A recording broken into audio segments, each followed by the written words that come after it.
On May 1st, the NCAA Transfer Portal becomes a little bit difficult based on NCAA ruling. Not sure what these rules really entail, but I just know it's difficult. However, regardless, the Transfer Portal might be slowing down here soon, but it has been on fire lately with several elite top tier guys leaving their longtime universities. There's also young studs leaving their assumed home very quickly in their careers, along with just crazy news dropping, which seems like almost every day. Yeah, you don't have to be a huge wrestling nerd to realize that the Transfer Portal is continuing to blow up. It's all over the place. Heck, I have 2 videos about the topic, one covering Real Woods moving to Iowa, so check that out if you haven't already, and one sort of covering the Transfer Portal with NIL rumors and speculations. So there's just a ton to talk about with the Transfer Portal. Those other videos were a little bit of speculation, and this video will have that as well. But this video is to highlight the guys who hopefully will find a better home, or those guys that already have found a home in their new undergraduate or master programs. If an athlete doesn't like a school, they have all the power in the world to leave. I have nothing against that. This video honors those athletes, along with having some fun looking at the Transfer Portal. If you're sticking around with me to analyze and speculate some of these transfers, then hey, my name is Tanner, and welcome to TrueTan Wrestling. Be sure to like and subscribe, and comment your favorite transfers so far, your thoughts on someone who has transferred, or your opinion on the portal in general. I would love to hear anything you guys have to say. Now let's discuss this NCAA Wrestling Transfer Portal. Now, even during the early portion of the season, there were some pretty big names entering the portal, basically giving up a year of eligibility, like Moshe Schwartz of Northern Colorado and Price of South Dakota State. Luckily, they both found new homes, and Schwartz going to Oklahoma, and Price now at the SoCon school Gardner-Webb, which is an amazing grab for them, honestly. I think Price versus Milner could be a really fun match for sure. There's others to mention, but don't worry, we have a lot to cover in this video. However, if I do forget someone throughout, don't be scared to drill me with a comment. An early transfer that went through right after Nationals was Will Betancourt, who I believe is at his 3rd home already. He is a PA State champ who started at Lock Haven, I believe, or was at least committed there, then wrestled a little out of Ohio State, and is now moving back to Pennsylvania to wrestle at Penn State. This would be a nice transfer, especially if RBY does not return. He could slide right in at the 133 spot. Talking a little Maction, we see long-time Clarion starter Orts could be returning to the sport, entering the portal, along with Lock Haven losing 2 former starters in PA greats Manley and Clymer.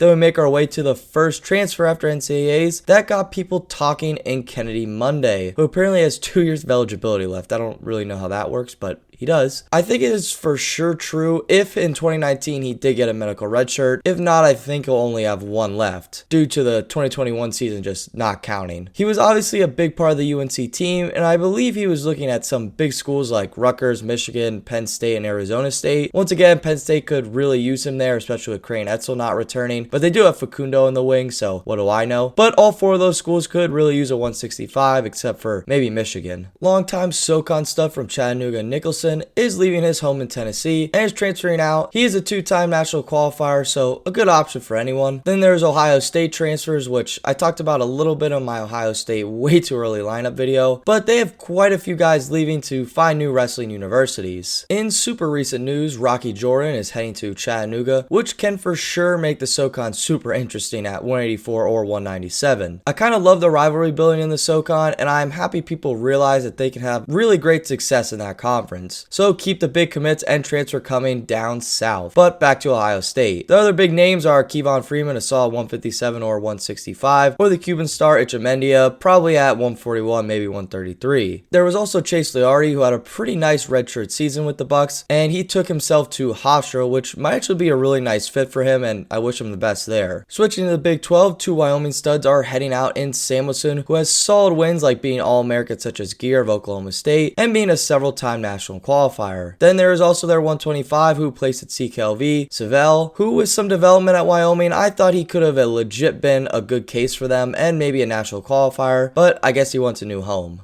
Alrighty, I've highlighted some early March and April guys along with some completed transfers, but now I'll move into some big names and my thoughts around them. The Harvard heavyweight who missed most of this season due to injury, Slavikoski, is entering the portal, and he could easily be one of the biggest names not signed yet. He only wrestled at CKLV before he got hurt in the finals, but during that run he beat 2022 All-American Davison and Northwestern and 2021 All-American Orndorff of Ohio State, which is incredible to say the least. I believe he's graduating from Harvard, so he sort of has to transfer. So we will see where he ends up, but I am sure he is getting calls like crazy. Heavyweight's always a big need, so when a big name heavyweight enters, everyone's all over him. Then we also have Real Woods, which sort of seems like when all this massive transfer news started, but I've talked about him enough on the channel, so go check out those other videos. I wish him the best at Iowa. That's all I can really say. A weird one is Julian Tag transferring, and to be honest, I thought he was done with the sport, so that is cool to see him coming back, I guess, along with his brother who transferred mid-season to South Dakota State, so curious to see if he goes there. Logan Ashton of Stanford, who had his best college season yet, is taking his talents elsewhere from Stanford, so that is for sure a blow to the Cardinal staff. And speaking of big blows to Linus Montovo leaving Oklahoma State really confuses me. I mean, this guy probably would have been the guy for the Cowboys this season, and he had an amazing 2020 year, so it's just a strange one, but I'm sure there is reasons he is leaving Stillwater. Matt Finesilver at 174 and Fitzpatrick of American are two university usuals and national qualifiers who are leaving their longtime universities to find new homes. Like I said, two national qualifiers, so for sure could make an impact at a school looking at a nice 174. But now let's change gears and talk about some big transfers that have already signed with new universities. And this is where the video really gets fun. New Jersey school, aka Rutgers, got UNC's standout lightweight Heilman to transfer, which is kind of perfect for Rutgers. Oliveira can go in redshirt again since it was pulled last year, and Alvarez is going 141, so this is a nice get for Rutgers for sure. Northern Colorado had an amazing week a little while ago, getting Greco star and Nevada native from Cornell, Bararisa, another nice 174, and then someone I am really excited for because they had a great redshirt season before injury cut it short is Steve Poland. Steve was a top recruit, and I thought he would do great at NC State, but I guess with Camacho sticking around, he decided to find a new home, and with Nicholson, a New York native, Poland found himself a home on the other side of the country. Nevertheless, it is awesome seeing Northern Colorado slowly build a powerhouse, and good for them, take over the freestyle state of Colorado. It's awesome. Sam Hilligus, who had an alright 2021 year with the limited ACC matches at Virginia Tech, is moving schools to West Virginia. He still has a good bit of eligibility left, along with his red shirt. They also have Luke Karam, who transferred from Lehigh last year, plus Titus will be more than likely be the guy at 133, and he had one of the best redshirt seasons last year, so the Mountaineers might look extremely different this year in 2023, but I am super pumped to see their elite lightweights in action. Illigan's last year on the win was over Pitt backup this season, Luke Kemmer, who is also transferring to a new home in Edinburgh, so hopefully he can help start rebuild the Scots. So to wrap up this video and talk about some big names in the transfer commit world, man, I just know as soon as I get done recording and editing, someone is just going